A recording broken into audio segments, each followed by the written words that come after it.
मध्य प्रदेश विधानसभा चुनाव में भारतीय जनता पार्टी की विशाल बढ़त और जीत के साथ ही क्षेत्र क्रमांक 96 बरगी से भाजपा के प्रत्याशी नीरज सिंह लोधी की विशाल जीत की खुशी ग्राम के युवा, बुजुर्ग एवं महिलाओं में देखने को मिली। बरगी के पटेल तिराहे पर सुबह से ही नीरज सिंह को मिल रही बढ़त की खबर पाकर स्थानीय कार्यकर्ताओं में खुशी का माहौल रहा और सारे दिन बरगी में पटाखे और मिठाइयों का दौर चलता रहा।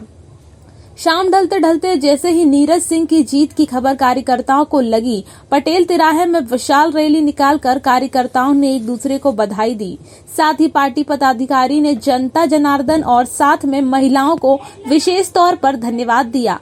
बरगी बाजार मंडल के उपाध्यक्ष संदीप माली ने भाजपा प्रत्याशी नीरज सिंह की जीत कार्यकर्ताओं और मुख्यमंत्री शिवराज सिंह चौहान के द्वारा चलाई जा रही कल्याणकारी योजनाएं एवं लाडली बहन योजना को ब्रह्मास्त्र की संज्ञा दी। साथ ही प्रधानमंत्री के द्वारा जनता के विश्वास की जीत बताई। इस अवसर पर बरगी ग्राम के समस्त भाजपा मंडल के कार्यकर्ता एवं पदाधिकारी मौजूद रहे। बरगी से संवाददाता मनीष तिवारी की रिपोर्ट। संदीप माली जी, आपने बहुत प्रयास किए और बरगी को एक बहुत बड़ी विजय की ओर ले गए, जिसमें आपकी और पूरे संगठन की साथ में युवा मोर्चा और आपके मंडल की अहम भूमिका रही। क्या तैयारी के साथ उतरी थी भारतीय जनता पार्टी बरगी विधानसभा में?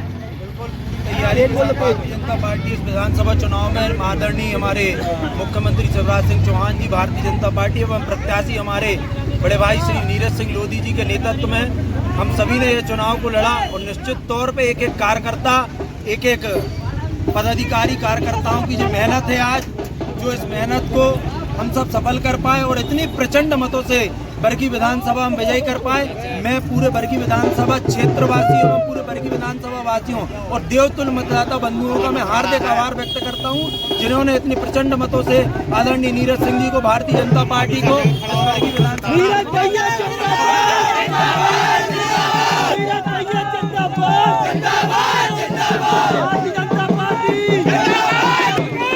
बरगी क्या तैयारियां बूथ स्तर पे की गई थी इस सब्जेक्ट पे?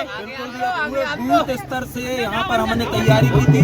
पूरे बरगी विधानसभा में एक एक बूथ पर प्रभारियों के साथ साथ अच्छे कार्यकर्ताओं को नियुक्त किया और उन कार्यकर्ताओं ने पूरी लगन और मेहनत से, परिश्रम से काम किया है और उसका प्रतिफल है कि आज भारतीय जनता पार्टी यहाँ पर बहुत प्रचंड मतों से विजयी हुई है और कांग्रेस प्रत्याशी को यहाँ से लगभग 40,000 वोटों से हमने परास्त किया है। मध्य प्रदेश की जो जीत में एक अहम भूमिका निभाई है लाडली बहनों ने और महिला मोर्चा, जो कि एक बहुत बड़ा स्तंभ है भाजपा का, और आप यहाँ पे नेत्री हैं महिला मोर्चा की। क्या तैयारी थी महिला मोर्चा की? लाडली बहना को कैसे प्रमोट किया था? और हमने बहुत मुश्किल से 5 साल हमारी ये मान के चलिए विधानसभा अनाथों की जिंदगी जी है और अब अनाथ की जिंदगी से मुक्त हुई है। भारतीय जनता पार्टी आपके समाज के पास ना उतना पैसा है, ना उतनी जमीन है, ना उतनी संपत्ति है, ना उतना रसूख है, ना उतनी पॉलिटिकल ताकत है। जिन समुदायों, जिन परिवारों के पास ये सब नहीं होता, उनके पास आगे बढ़ना एक ही रास्ता बचता है, वो है शिक्षा, तालीम।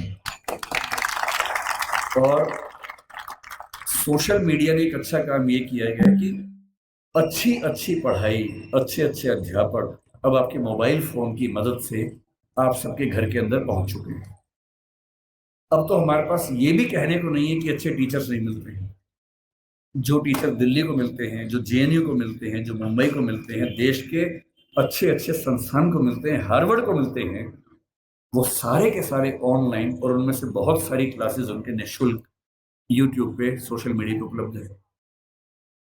अगर आपके अंदर पढ़ने की जिद हो तो आज पढ़ना पहले की तुलना में बहुत आसान हो चुका है।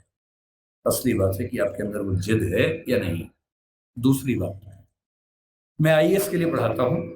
दृष्टि नाम की संस्था हमारी है और हमारे बहुत सारे बच्चे आईएएस बनते हैं, जिनमें से बहुत अच्छा अनुपात उन बच्चों का है जो SC ST कैटेगरी से, OBC कैटेगरी से होते हैं। मैंने एक चीज देखी है, आपसे विशेष रूप से निवेदन कर रहा हूँ। बहुत सारे ऐसे बच्चे होते हैं जो समाज के पिछड़े समुदाय से आते हैं और उनको इस बात की बड़ी शर्मिंदगी होती है कि मैं पिछड़े समुदाय से हूँ। उनको आरक्षण मिलता है, वो आईएएस बनते हैं, आईपीएस बनते हैं, और आईएएस आईपीएस बनने के बाद कोशिश करते हैं कि उनकी वो पहचान खत्म हो जाए कि वो पिछड़े समुदाय से हैं और वो किसी उच्च समुदाय के व्यक्ति से शादी ब्याह करके अपने आप को वहां एक्सेप्ट करवा ले किसी तरह से, ऐसी उधेड़-बुन में लग जाते हैं। मैं आपसे एक बात का निवेदन करना चाह रहा हूं, जिस समाज से आप हैं उस समाज को लेकर शर्मिंदा कभी नहीं होना है, एकदम नहीं होना। आप सिविल सेवक बनेंगे, नेता बनेंगे, पुलिस वाले बनेंगे, जज बनेंगे, जो भी बनेंगे, आपकी मुख्य जिम्मेदारी संविधान के प्रति है, अपने दायित्वों के प्रति है, एकदम ठीक बात है, उसमें कोई कोताही करने में नहीं चाहिए। पर ध्यान रखना है, आरक्षण के पीछे का मूल तर्क क्या है। आप सोच के देखिए कि इस देश में कुल नौकरियां अगर मैं मान लूं केंद्र में तो 1 लाख के आसपास, जिनमें एससी समाज की 15,000 के आसपास होंगी। एससी समाज की कुल आबादी अगर हम देखें इस समय 16% से ऊपर आबादी है। अगर 150 करोड़ दिमाग में रखने या 140 करोड़ रखे तो 23 करोड़ के आसपास आबादी दलित समाज की या एससी समाज की भारत में। 23 करोड़ में से अगर 15,000 लोग नौकरी पा लेंगे, क्या इससे दलित समाज की आर्थिक स्थिति बेहतर हो जाएगी? नहीं होगी, वो तो 15,000 की होगी। तो आरक्षण क्यों दिया जाता है? आरक्षण का उद्देश्य ये नहीं है कि लोग अमीर हो जाए, वो तो 15,000 होंगे।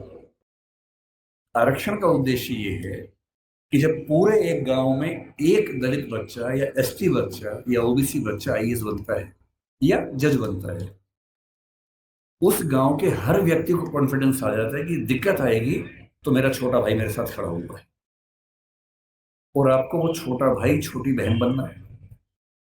जिस दिन आप सफल हो जीवन में, आपके समाज ने बहुत आहुति दी है आपकी सफलता में, और आप जिंदगी भर भी उनकी मदद करेंगे तो अपना उधार चुका नहीं पाएंगे। कोई ऐसा काम नहीं करना जो गैर कानूनी हो, जो असंवैधानिक हो, ऐसा नहीं करना है। अपनी नौकरी की हदों में रहना है, अपने नियमों का पालन करना है। लेकिन जैसे आप आईएएस बनेंगे, आपके परिवार में कोई संकट में होगा, आप उसकी हेल्प करेंगे। ठीक वैसे आपके समाज में कोई संकट में है, पुलिस यदि उसके साथ बदतमीजी कर रही है, गैर कानूनी कृत्य कर रही है, तो उस पुलिस को आप फोन करेंगे तो उसके साथ कुछ गलत नहीं होगा, ये आप पक्का कर सकते हैं।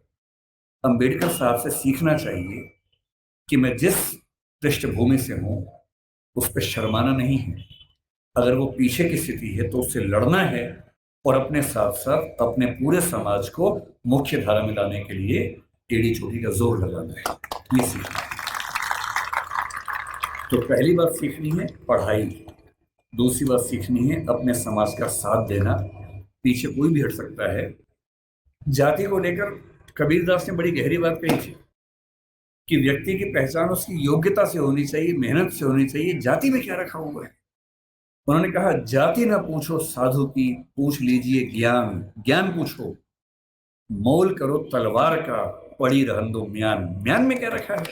तलवार की कीमत है, और लिखा है तलवार की कीमत है। और यदि हम कहते हैं कि पिछड़े समाज के लोग पढ़ने में पीछे हैं, तो ऐसा क्या था कि एक बच्चे को मौका मिला और वो पूरी संविधान सभा में सबसे ज्यादा पढ़ा लिखा व्यक्ति बन गया? इसका मतलब है कि अवसर मिले, जुनून हो तो व्यक्ति कुछ भी कर सकता है।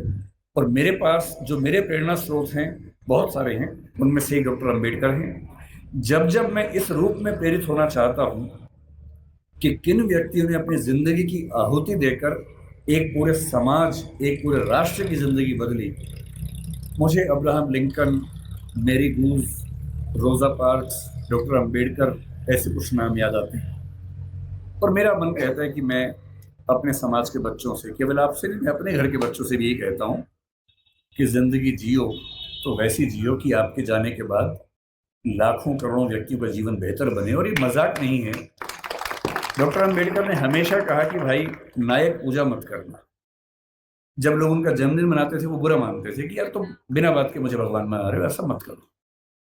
नाराज होते थे कि ये तुम मुझे भगवान बना दोगे तो तुम अपनी जिम्मेदारी भूल जाओगे, सोचोगे ये भगवान था, इसी का काम था, मेरा काम नहीं है, ऐसा मत करना।